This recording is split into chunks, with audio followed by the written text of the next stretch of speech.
तर धारावी प्रकल्पाबाबत श्वेतपत्रिका काढणार असल्याचं राधाकृष्ण विखे पाटलांनी सांगितलंय। महसूल मंत्री राधाकृष्ण विखे पाटील यांनी विधानसभेत ही घोषणा केलेली आहे।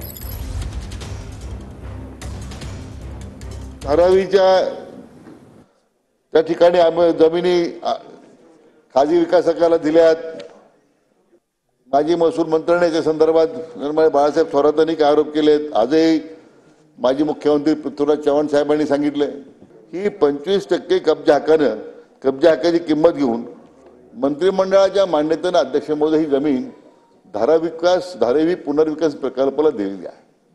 असं काही भासवण्याचा प्रयत्न होतो की याच्यामध्ये काही फार भानगड आहे, याच्यामध्ये काही गोंधळ आहे। बाबा तर इथपर्यंत गेले की ऑक्टोबरमध्ये सरकार आल्यानंतर आम्ही चौकशी करू। मग ते स्वप्नरंजन बाबा आपण सोडून दिलं पाहिजे। शेवटी या सरकारमध्ये 2024च्या निवडणुकीमध्ये आम्हीच त्या ठिकाणी असणार आहोत आणि आपण समोर असणार आहात।